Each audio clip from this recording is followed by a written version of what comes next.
तो दोस्तों इस विद्यालय में मैं ड्यूटी करता हूँ और अब मेरी ड्यूटी चालू हो गई है।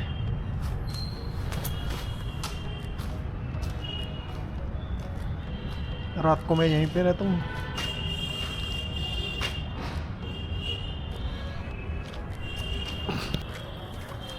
तो दोस्तों लाइफ एंजॉय इसलिए भी कर रहा हूँ क्योंकि मुझे अकेले रहने का भी समय मिलता है।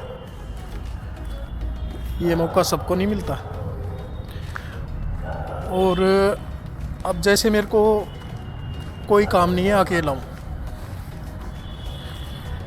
1-2 घंटे खुद से भी बातें करता हूँ और उसके अलावा कुछ एक्टिविटीज़ भी कर लेता हूँ। अब यहाँ पे जैसे मैं अभी वॉकिंग कर रहा हूँ, अच्छा लगता है। इतना अच्छा इन्वायरमेंट मिलता है मेरे को। ये देखिए पार्क। अब इसमें कौन घूमेगा रात को? मैं ही तो घूमूंगा। किसके लिए? ये सब मेरे लिए ही तो है। अच्छे अच्छे धन्ना सेठ नहीं घूम पाते। ये देखिए मैं पार्क में आ गया। डर मुझे लगता नहीं है। शुरुआत में मैं जब 2007 में पहली बार जॉब पे आया तो मेरे को बड़ा डर लगा। रात को हवा चल रही थी और आपको पता ही है स्कूलों की खिड़कियाँ कितनी आवाज़ करती है, तो बहुत आवाज़ हो रही थी और पहले डरता भी था मैं कि पता नहीं क्या है, कौन सी चीज़ है जो इतनी आवाज़ें कर रही है। कोई भूत है, छलावा है। इतनी उम्र भी नहीं थी कि मैं ये चीज़ें समझ पाऊँ, तो बहुत डरा। अब मुझे कभी डर नहीं लगता। कहीं चला जाता हूँ, कहीं भी, किसी भी टाइम। पहले मैं कुत्तों से भी डरता था, अब कुत्तों से भी डर नहीं लगता। कुत्ते भौंकते ही नहीं मेरे को। भौंकते हैं तो चुप हो जाते हैं थोड़ी देर में, या वो निकल जाते हैं या मैं निकल जाता हूँ। टेंशन क्या है? कुछ नहीं, ज़िंदगी में मौज बहार। आपको बता दूं दोस्तों,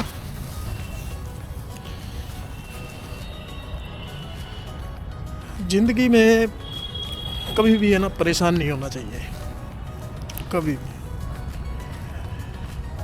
एक बार इतना परेशान हो गया था, इतनी टेंशन हो गई थी कि मैं फैमिली के साथ डिनर पे गया था रेस्टोरेंट में, और वहाँ बैठे बैठे ही मैं बेहोश हो गया।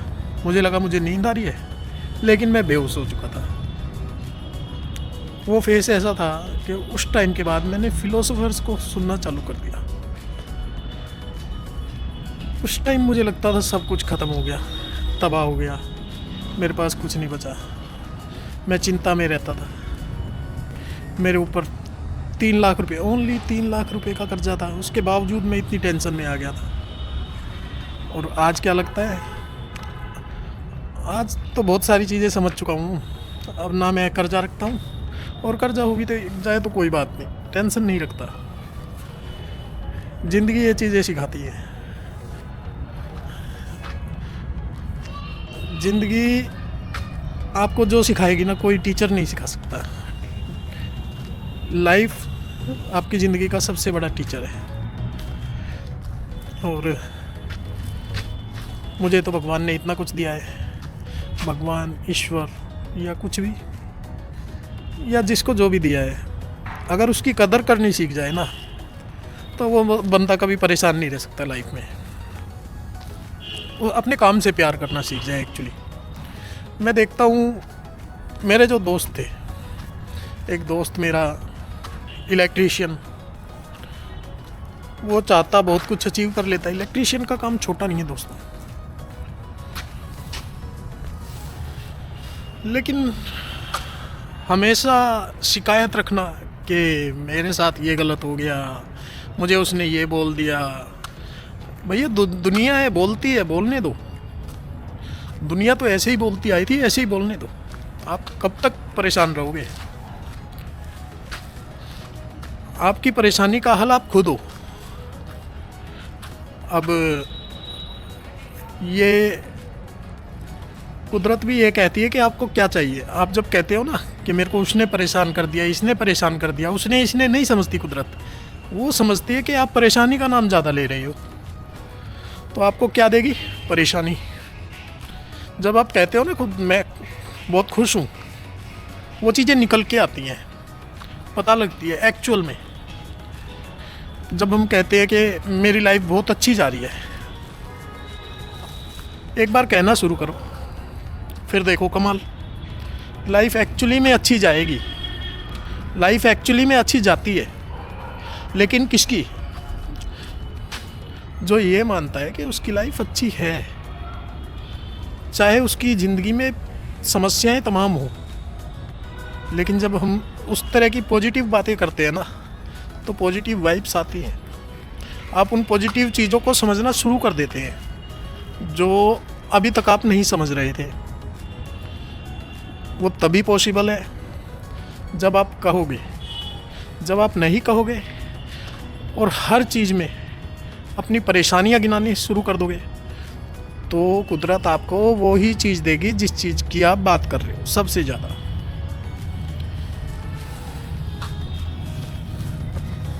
ये चीज़ें होती हैं दोस्तों। इसके लिए कोई भगवान या कोई गॉड या कोई ईश्वर अल्लाह जिम्मेदार नहीं है। इस चीज़ के जिम्मेदार हम खुद हैं। हम खुद को ट्रैक दे सकते हैं कि हमें कौन सा ट्रैक चाहिए। ठीक है, अब खुद को राइट ट्रैक दे दिया तो लाइफ भी राइट ही जाएगी। अगर रॉन्ग ट्रैक दे दिया तो लाइफ भी रॉन्ग ही जाएगी। फिर समस्याएं और समस्याओं की गिनती। मैं कहता हूँ समस्याएं कभी किसी की ख़त्म नहीं होंगी। आप कभी भी कितनी भी कोशिश कर लें, समस्याएं अपनी जगह होती रहती है। लेकिन उनको बार बार बोलना और नई समस्याओं को जन्म देना, फिर हमारा ध्यान सिर्फ समस्याओं पे जाएगा, पॉजिटिविटी पे जाएगा ही नहीं। पॉजिटिविटी पे तभी ध्यान जाता है जब हम पॉजिटिविटी की बात करते हैं, पॉजिटिव सोचते हैं। तो हम जो खाना खाते हैं ना, वो भी अमृत का काम करता है। पानी पीते हैं, वो भी अमृत का काम करता है। चलिए ठीक है दोस्तों, आपसे बातें करके बहुत अच्छा लगा और मैं उम्मीद करता हूँ थोड़ी बहुत बातें मेरी भी आपको अच्छी लगी होंगी। अगर आपको मेरी बातें अच्छी लगी तो आपसे एक लाइक की उम्मीद करता हूँ। अगर नहीं भी करेंगे तो मैं आपको फिर भी धन्यवाद करता हूँ कि आपने यहाँ तक ये वीडियो देखी। इसके लिए मैं शुक्रगुजार क्यों होऊंगा? क्योंकि मैं हूँ थैंकफुल। मैं कुदरत के नियम को मानता हूँ। मैं मानता हूँ कि आप भी मानेंगे, और मानेंगे तो मेरी तरह आप भी, चाहे आप जिस भी हाल में हैं, दुनिया को, ज़िंदगी को एंजॉय कर पाएंगे। Thank you, bye bye.